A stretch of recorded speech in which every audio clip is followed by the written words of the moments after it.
Awaken your spirit-chosen ones. Power doesn't panic when it's accused. It panics when it's exposed. For years, the world ran on a comfortable lie that certain levels of wealth came with a kind of moral immunity, like money could buy not just privacy but erasure. Then the Epstein files landed, and suddenly the illusion didn't just crack, it malfunctioned in public. Not because secrets exist, everyone knows they do, but because the pattern became visible, names repeated, connections overlapped, excuses sounded rehearsed, and for the first time, the public wasn't just reacting emotionally, it was observing intelligently. Here's a fact most people miss. After major elite scandals, spending on behavioral science, data analytics, and narrative control quietly spikes among the ultra-wealthy. Not security, not lawyers, psychology, because the real damage wasn't legal, it was perceptual. Once people stop seeing power as distant and flawless, they start seeing it as human, flawed, and strategically vulnerable. And that changes everything. What made this moment different wasn't outrage.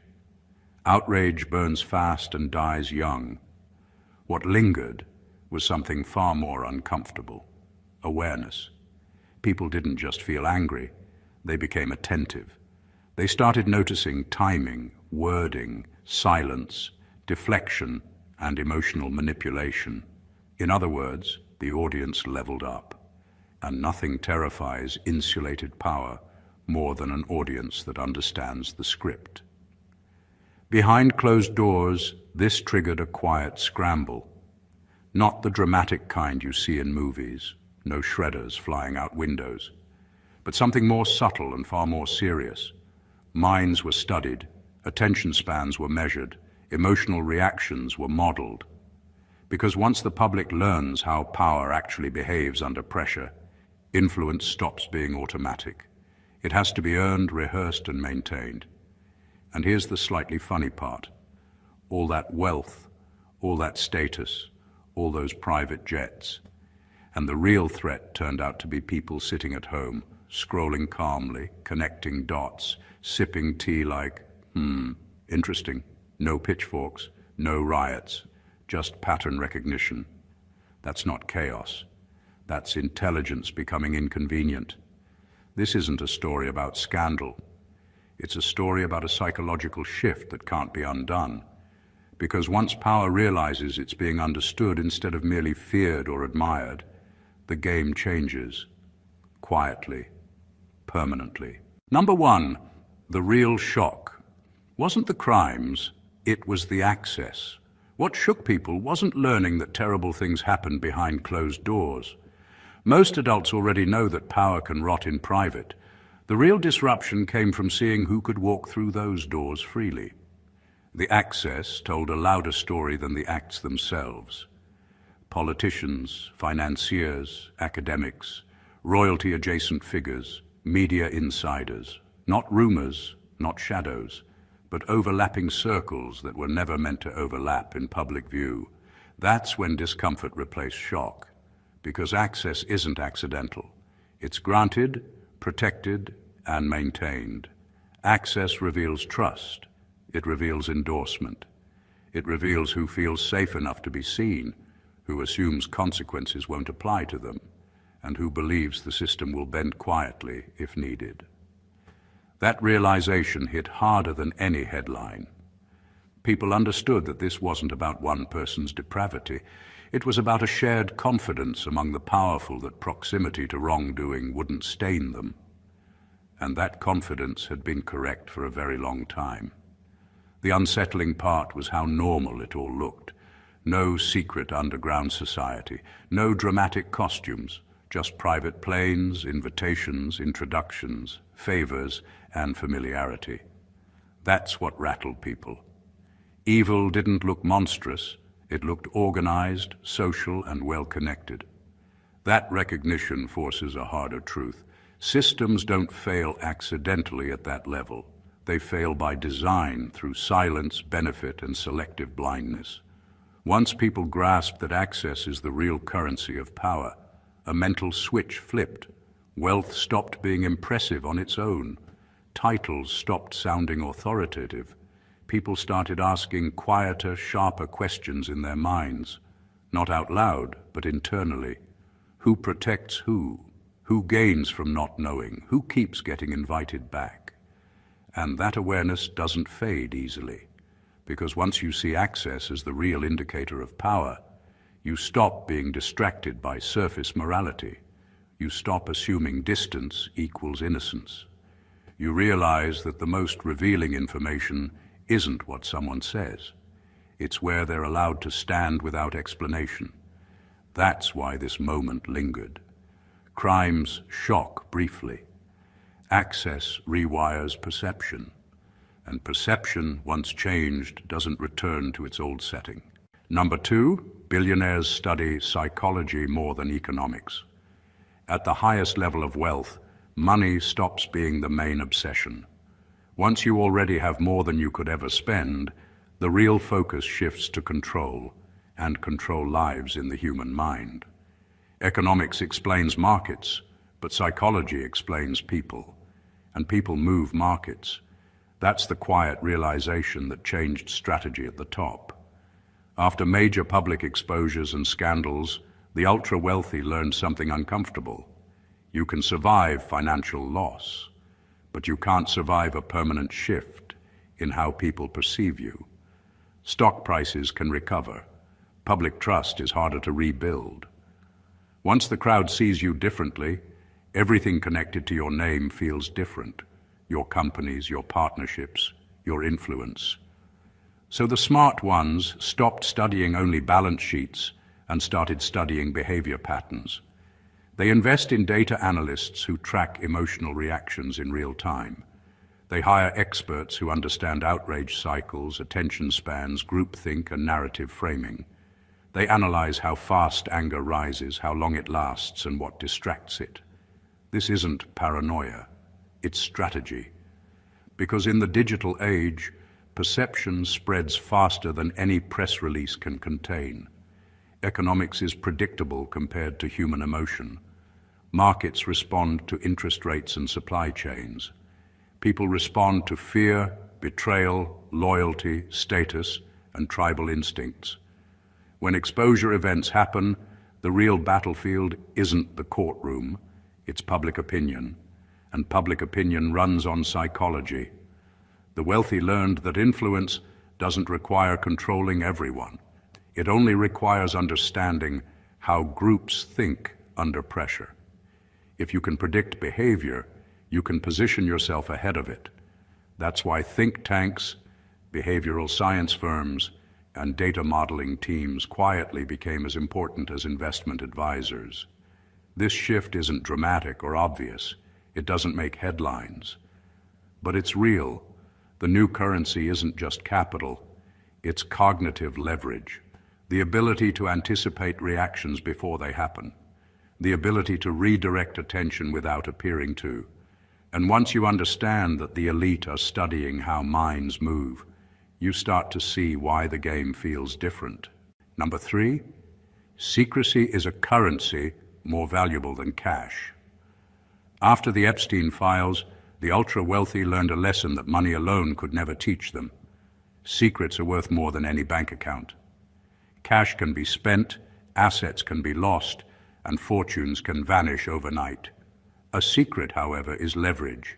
It can open doors, close deals, or protect a reputation that would otherwise collapse. In elite circles, knowing something no one else knows is not just power, it's insurance. The files exposed the invisible economy of information. Every detail, every connection, every piece of knowledge about influential people suddenly had a price, but not in dollars. Its value was measured in influence, immunity, and opportunity. People realized that the ability to keep, manage, or even strategically leak secrets became a form of wealth that compounds silently, invisibly, and sometimes indefinitely. Unlike money, which loses value through taxation, inflation, or market collapse, The right secret grows in potency with time.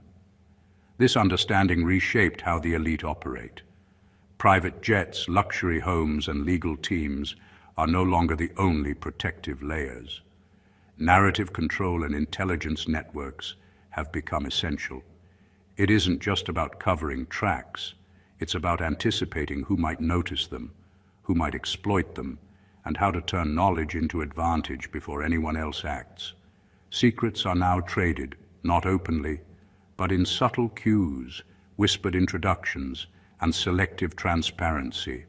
The frightening part is how quietly this works. Wealth can intimidate, but secrets manipulate. They bend behavior without confrontation. They allow some people to survive scandals, avoid accountability, or influence outcomes without anyone realizing it. That's why after the Epstein exposure, you saw a noticeable shift. More attention to surveillance, private intelligence, digital monitoring, and careful vetting of associates. The ultra-rich weren't just protecting their assets anymore. They were protecting access to knowledge itself, which had become the real capital. The files showed that while everyone was shocked by the crimes, the people who really noticed were those who understood the mechanics behind them.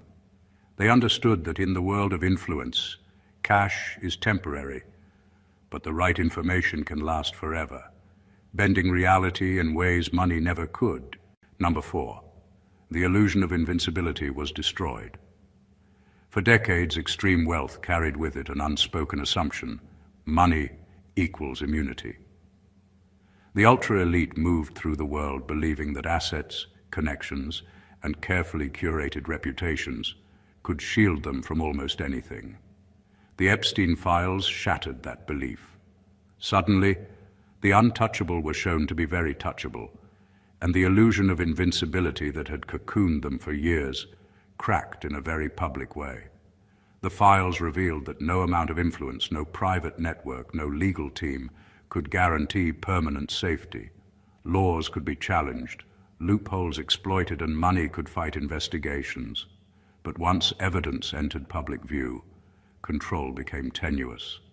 The exposure reminded the powerful that vulnerability isn't about morality. It's about perception. A single leaked document, a corroborated witness, or an overlooked connection could undo decades of carefully built armor. This realization triggered an urgent recalibration at the top. For the first time, many recognized that influence is conditional, fleeting, and fragile. Wealth might delay consequences, but it cannot indefinitely suppress public scrutiny or human curiosity. Reputation, once considered a side effect of power, suddenly became its core defense. Maintaining invincibility required constant attention, not just to law and finance, but to optics, narratives, and human psychology. The psychological impact on the elite was profound. People who had assumed their networks were impermeable realized that proximity to scandal could reach them despite careful planning. Friends, associates, and even long-trusted allies could become liabilities under pressure. The sense of invulnerability vanished, replaced with calculated caution and an almost obsessive awareness of every potential exposure. What made the change permanent wasn't fear of punishment. It was awareness that their image, influence, and access were all fragile. The files didn't just document wrongdoing. They rewrote the rules of survival at the highest levels. The ultra-rich began to treat perception as reality, and control over perception became more valuable than any asset. Once invincibility was shown to be an illusion, every subsequent move in elite circles became a measured calculation, a silent acknowledgement that the world could finally see them as human, fallible, and strategically vulnerable. Number 5, public trust became the most scarce resource. When the Epstein files surfaced, it wasn't just the individuals involved who were exposed, it was entire systems. Governments, media institutions, universities, and philanthropic organizations all found themselves under a microscope. People began noticing patterns of protection, silence, and complicity that had been invisible for years. What became clear was that public trust, once assumed to be almost limitless, was now fragile and exceptionally rare. The wealthy and powerful realized almost immediately that money and influence alone could no longer guarantee stability. You could own assets, control industries, and manipulate markets. But if public perception turned against you, all that power became precarious. Trust had always been a silent foundation for influence, but the files made it tangible. Suddenly, it was a resource you had to earn constantly, manage carefully, and protect fiercely. Every connection, every public statement, and every visible association now had to be calculated with an acute awareness of how it would affect perception. For the ultra-rich, the stakes were existential. Losing trust doesn't just hurt reputation. It reduces leverage. It turns allies into skeptics and opens the door to scrutiny that can't be bought off. People who had assumed that discretion and wealth were sufficient shields discovered that credibility, once damaged, is nearly impossible to restore. The public began to see not only what was done, but also who allowed it to happen, and that ripple extended far beyond the obvious players. The scarcity of trust forced a shift in strategy. Influence now depended on perception management, storytelling, and psychological insight. The elite studied patterns of belief, emotional responses, and collective attention, understanding that trust is a currency that cannot be forced, only cultivated. Every alliance, every philanthropic effort, and every public gesture became a negotiation with the public's willingness to believe. The files proved that power without trust is fragile, and influence without credibility is temporary. Once society began questioning institutions at a deep level, the game changed forever. For billionaires and leaders, surviving scandals became less about hiding facts and more about managing perception, regaining faith, and understanding that public trust is the most valuable and the most elusive resource of all. Number 6, image management turned into psychological warfare. After the Epstein files went public, it became obvious that reputation is not just fragile, it's a battlefield. For the ultra-wealthy, controlling their image shifted from a luxury to a necessity, and it didn't stay in the realm of public relations. It became psychological warfare. Every word, every silence, every social media post, and even the way they moved in public was analyzed, timed, and designed to shape perception before anyone else could. Influence wasn't just about appearing powerful anymore. It was about predicting how people would feel about that power and acting preemptively. The exposure taught a hard truth. Facts alone don't control the narrative. Emotion does. Anger spreads faster than logic. Suspicion lingers longer than denial. Billionaires and high-level figures began hiring teams of behavioral analysts, crisis strategists, and psychologists, not just to fix PR problems, but to anticipate emotional reactions and neutralize them before they could escalate. A casual misstep could spiral into a reputational wildfire, so every interaction became calculated, almost surgical in its intent. What's remarkable is how subtle it became. The goal wasn't obvious. It wasn't about shouting denials or making grand gestures. It was about directing attention without anyone noticing, framing context invisibly, and controlling emotional temperature so the public would perceive calm, strength, and inevitability.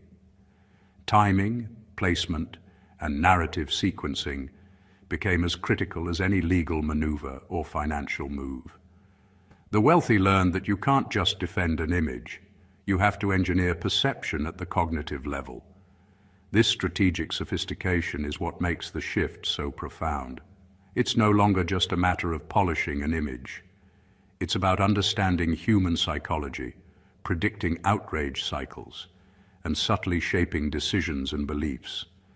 Every press release, every interview, and every charitable act is scrutinized for its emotional impact.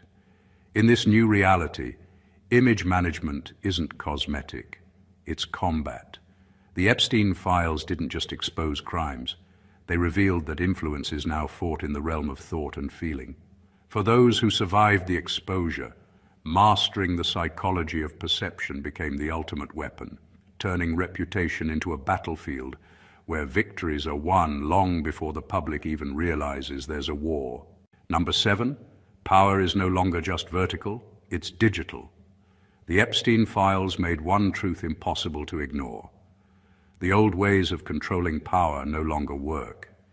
It used to be enough to hold influence through hierarchy, titles, and exclusive access.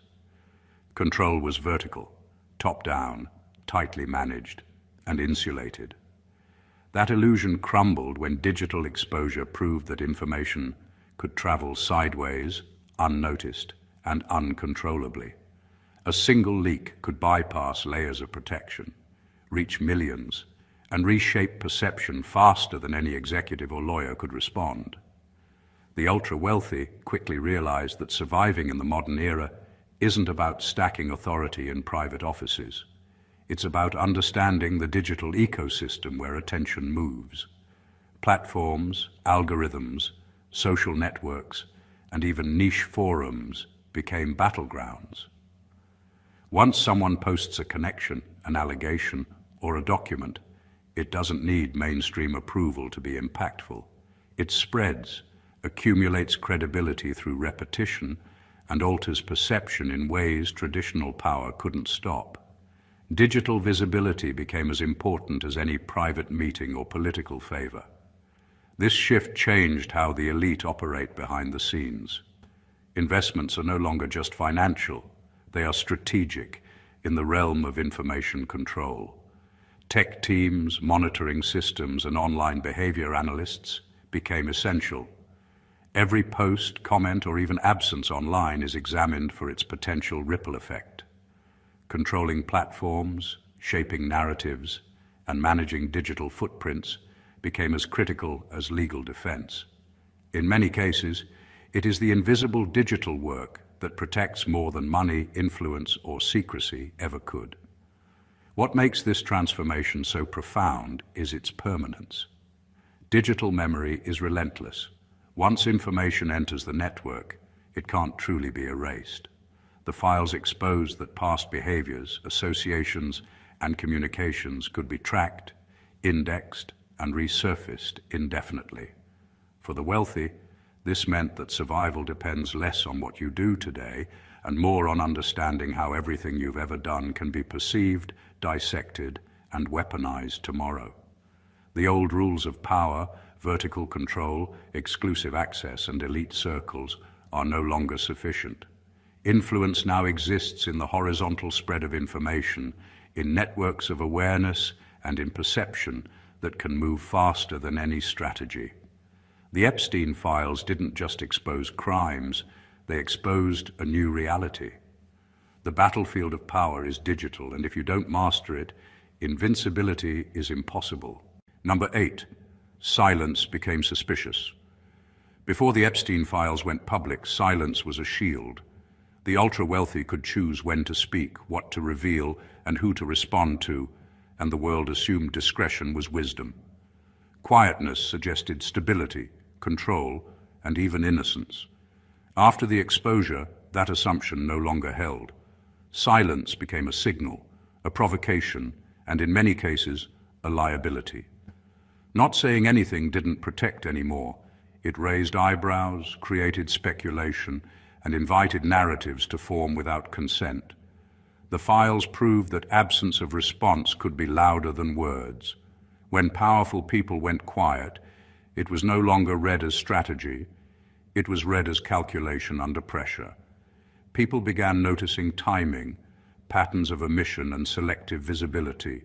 Suddenly, the public, media, and even peers started reading between the lines with much more scrutiny. What wasn't said became as meaningful as what was. and that meant silence had to be handled with the same care as public statements. This shifted behavior at the highest levels. Billionaires, politicians, and other elites realized that controlling perception meant managing silence as deliberately as speech. Every unexplained absence, every non-comment, every delayed response could be interpreted as guilt, collusion, or strategic retreat.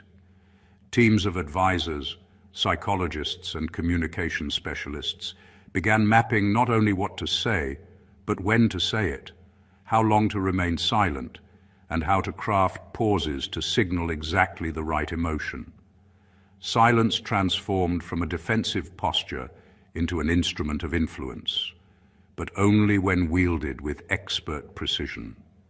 The consequences were immediate and far-reaching. Silence without strategy invited assumptions, and assumptions could quickly spread into widespread belief. What once allowed powerful people to appear untouchable now risked undoing them entirely if mishandled. Perception became a minefield where a single quiet moment could spark suspicion strong enough to erode years of influence. The Epstein files proved a harsh truth. In the modern age, people don't just watch what the powerful do. They watch what they don't do. Every pause, every absence, every unspoken word carries weight. Silence is no longer a safe space. It is a statement in itself, one that must be mastered, calculated, and controlled, or it will speak for you in ways you cannot contain. Number 9, the public discovered pattern recognition. The Epstein files didn't just shock the world because of what they revealed. They shocked it because they revealed patterns. Names repeated, connections overlapped, meetings coincided, and behaviors echoed across industries and social circles. People began noticing these patterns, quietly at first, and then more openly. Once the public started connecting the dots, a subtle but profound shift occurred. Ordinary observers realized they could see the framework that power had been hiding behind for decades. Pattern recognition changed everything because it turned random outrage into informed awareness. People weren't just reacting to individual stories or names. They were seeing networks of influence, protection, and complicity. Every association told a story, and the story wasn't flattering. The realization spread that power doesn't operate in isolation. It operates in systems, carefully engineered and maintained, and that system could be understood if you paid attention. That knowledge transformed passive spectators into active analysts, able to track behaviors, anticipate moves, and notice inconsistencies that had once gone unquestioned. For the ultra-wealthy, this awakening was alarming. Influence had thrived in secrecy, in the gaps between public perception and private reality. Once pattern recognition went public, those gaps shrank. Ordinary people could now predict behavior, notice repeated tactics, and identify who benefited from silence, protection, or selective exposure. That made control much harder to maintain. The audience was no longer blind. It was discerning, calculating, and increasingly skeptical. This shift forced the elite to adapt. Relationships, communications, and public appearances had to be even more carefully managed. The repetition that once reinforced trust and influence now invited scrutiny. Every move, every connection, every decision could be dissected, mapped, and understood. In essence, the files taught the public to read the blueprint of power, making traditional influence strategies far less effective. The real impact of pattern recognition is psychological. It's not just knowledge, it's empowerment. Once people start noticing structures, connections, and behaviors, they stop being passive consumers of information and become interpreters of reality. And for those who have long relied on secrecy and selective exposure, that is profoundly destabilizing. The Epstein files didn't just expose crimes. They exposed a and once systems are visible, they can no longer operate the same way. Number 10, philanthropy lost its shield. For decades, charity was more than generosity. It was armor. Billionaires and public figures could donate millions, fund causes, and build foundations, and the world would see them as virtuous, untouchable, and morally untarnished. Giving became a shield, a way to protect reputation from scrutiny. After the Epstein files, that illusion crumbled. Philanthropy no longer guarantees credibility, and the elite realized that optics alone can't hide complicity or questionable behavior. The exposure made one thing clear: actions outside of giving carry more weight than the acts of giving themselves. Public perception shifted, and generosity without transparency no longer sufficed. Large donations could still impress, but they no longer excused patterns of access, silence, or exploitation.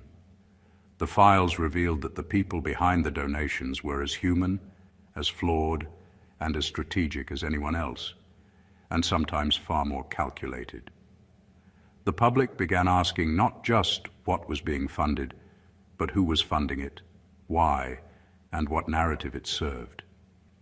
This realization triggered a major recalibration. Billionaires and institutions began treating philanthropy less like a moral statement and more like a tool that required precision. Giving had to align not only with personal or corporate branding, but with narrative consistency, public expectations, and emotional resonance. Every act of charity became a form of communication, an attempt to restore trust and manage perception rather than a simple act of kindness. The files also revealed the fragility of moral shields. When wrongdoing surfaces, past generosity doesn't erase it. It amplifies scrutiny. People start asking uncomfortable questions. Was the giving genuine or was it strategic? Did it serve the public or did it serve the reputation of the giver? Those questions are impossible to fully control, and they showed the elite that no amount of financial generosity can replace authentic credibility. In the wake of the exposure, philanthropy is no longer a protective cloak. It's a statement that must be crafted carefully, managed intentionally, and measured against public perception. The Epstein files proved that moral influence can't be bought. It can only be earned. And once public trust erodes, even the most generous giving cannot restore it fully. Number 11, loyalty within elite circles became conditional. The Epstein files exposed something few wanted to admit. In elite circles, loyalty is never absolute. It's transactional, fragile, and highly conditional. For years, there was an unspoken assumption that connections built through wealth, power, and influence were unshakable.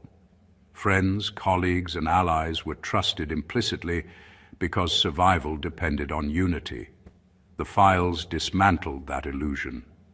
Once scandal surfaces, self-preservation outweighs allegiance, and relationships that seemed solid can fracture in an instant. The exposure revealed the mechanics of survival at the highest levels. When the pressure comes from public scrutiny, legal risk, or media attention, alliances are tested. Those who once operated as a network of mutual protection suddenly start calculating what benefits them, what risks they face, and who could jeopardize their position. Loyalty is no longer blind. It's a negotiation that depends on timing, visibility, and perceived advantage. Even long-standing relationships are evaluated constantly, with trust measured in contingencies rather than emotions. For the ultra-wealthy, this realization was destabilizing. Knowing that alliances are conditional changes behavior, strategies shift from collective protection to individual survival. Conversations, meetings, and even private interactions are now filtered through layers of risk assessment. Every word, every promise, every gesture is weighed for its potential leverage or liability. People learn to hedge relationships, to maintain distance, and to prepare for shifts in allegiance that might arrive suddenly and without warning. The files also revealed a harsher truth. Conditional loyalty doesn't just protect individuals. It can be weaponized. Information, favors, or access can be used to test alliances, extract compliance, or anticipate betrayal. Understanding who will hold, who will fold, and who will defect becomes as important as wealth or influence itself. In the aftermath, elite circles became a chessboard. Every connection, every association, every alliance is strategic, with loyalty existing only as long as it serves the self-interest of the players involved. The Epstein files didn't just expose crimes, they exposed the fragility of trust at the top, showing that in the world of extreme influence, relationships are conditional, calculated, and never guaranteed. Number 12, wealth doesn't erase digital memory. The Epstein files made one thing painfully clear: no amount of money can delete history. For decades, the ultra-wealthy operated under the assumption that wealth could erase mistakes, shield reputations, and control narratives. Private investigators, legal teams, and discretion were thought to be enough to keep past actions buried. The exposure shattered that notion entirely. Digital records, archived communications, and investigative documentation proved that once something exists, it never truly disappears. Wealth can delay exposure, but it cannot undo permanence. Digital memory is relentless. Every email, message, transaction, photograph, and digital trace becomes part of a permanent record. The files revealed that even small details overlooked by those in power can resurface years later with immense consequences. What once seemed insignificant, a name, a date, a connection, can be amplified, cross-referenced, and weaponized in ways no one could have anticipated. The wealthy learned that survival isn't just about controlling current perception. It's about managing an indelible past that will always be accessible to someone paying attention. This understanding transformed strategies at the highest level. Investments in digital security, surveillance, and data monitoring became as critical as investments in legal teams or public relations. The elite realized that it's not enough to hide wrongdoing. They must anticipate what traces might remain and how those traces could influence perception, reputation, and influence years down the line. The permanence of digital memory creates a new kind of vulnerability, one that cannot be bribed, litigated away, or physically erased. The files also forced a reckoning with transparency. Once information leaks into the digital ecosystem, attempts to erase or rewrite it often worsen the situation, drawing more attention and scrutiny. The ultra-wealthy learned that long-term survival depends on anticipating exposure, managing digital footprints, and understanding that every action is recorded, remembered, and potentially reconstructed.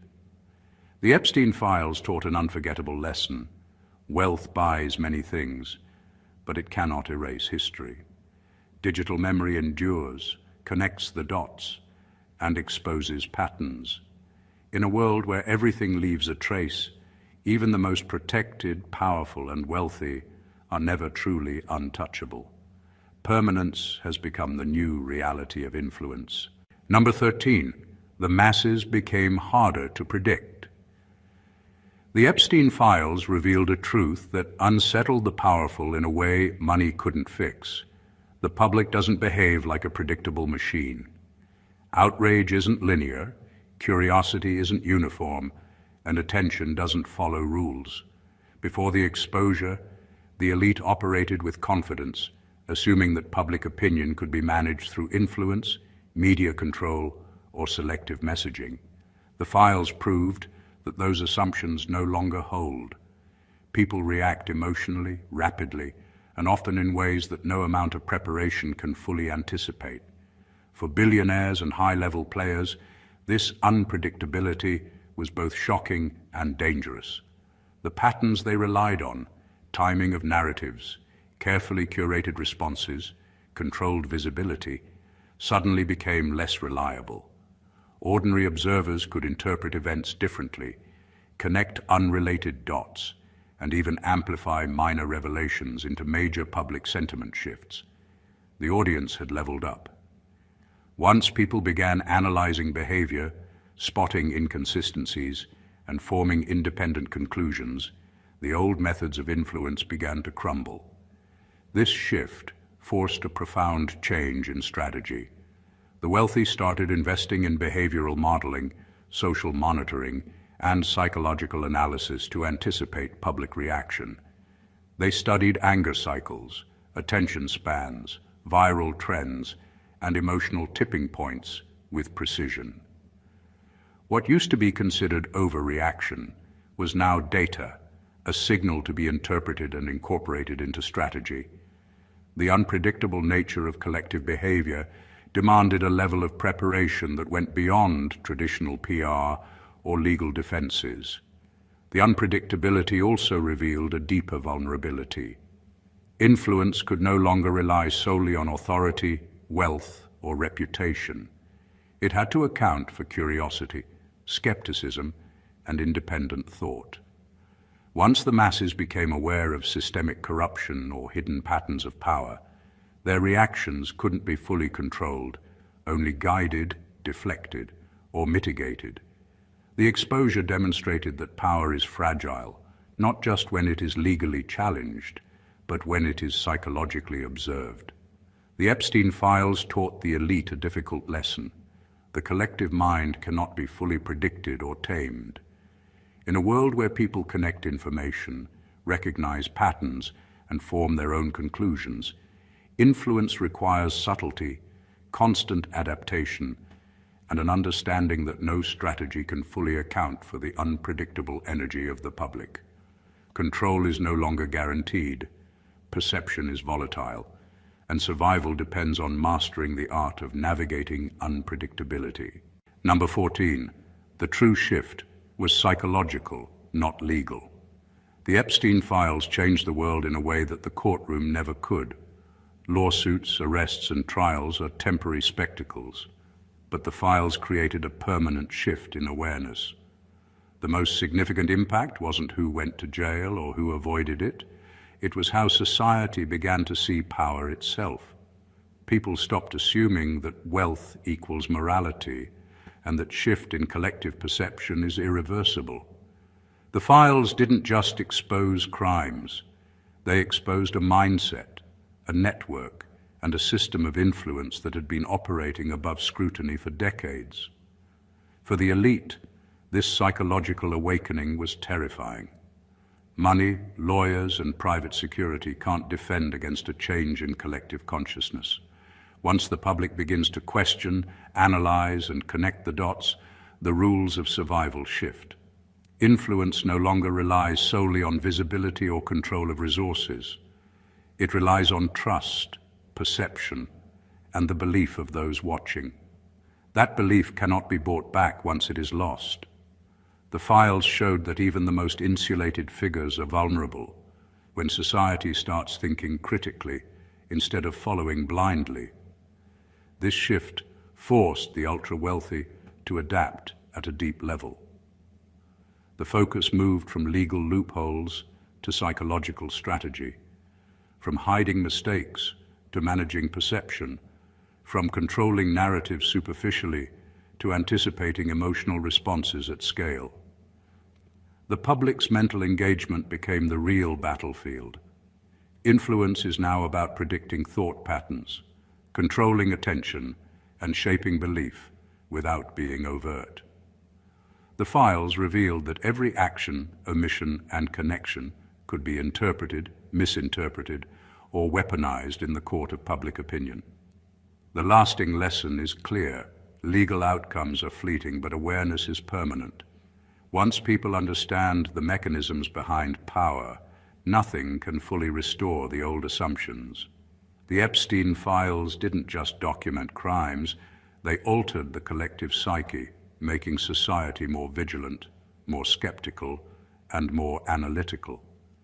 That psychological shift is what truly unsettled the elite. No court, no settlement, and no public statement can undo the awakening.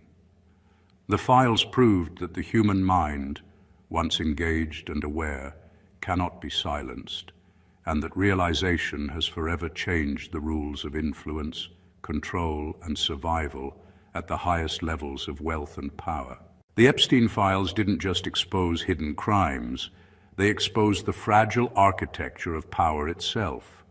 What once seemed untouchable, untouchably wealthy, and untouchably influential was revealed to be human, fallible, and strategically vulnerable. We saw that access is far more revealing than actions, that money can't erase digital memory, and that secrets, once weaponized, hold more power than cash ever could. The files shifted the focus from legality to psychology, from superficial control to the subtleties of perception, emotion, and public consciousness. The ultra-wealthy learned, often the hard way, that survival depends not just on wealth, influence, or loyalty, but on understanding the human mind, anticipating public reaction, and navigating an audience that is smarter, more observant, and less forgiving than ever before. The fallout was more than reputational damage. It was a complete recalibration of how power operates. Silence became dangerous, loyalty became conditional, and philanthropy could no longer shield mistakes. Digital reality replaced old hierarchies, perception replaced influence, and awareness replaced blind obedience. The files proved that the real battlefield isn't in courts, boardrooms, or private planes. It's in the collective psyche of society. Once the mind of the public awakens to patterns, connections, and hidden networks, no legal maneuver can fully contain the consequences. The elite were forced to recognize a truth many had ignored. In a world where perception is permanent, influence is fragile, and awareness is unstoppable, survival is no longer guaranteed, and control is no longer absolute. This is the era of psychological power, where understanding the human mind has become the ultimate form of influence, and where the audience can no longer be underestimated. The Epstein files were a wake-up call, not just about corruption or crime, but about the irreversible shift in collective consciousness. They proved that true power lies in anticipating thought, managing perception, and respecting the intelligence of the people. If this breakdown gave you clarity, insight, or even just a deeper understanding of how influence, wealth, and human behavior intersect, make sure to subscribe to the channel so you never miss this kind of analysis. Like this video, if it opened your eyes, share it with someone who needs to see the bigger picture, and leave a comment below with your thoughts. Let's continue this conversation together. Your engagement keeps this exploration alive, and it helps more people understand the forces shaping the world around us. Stay awake,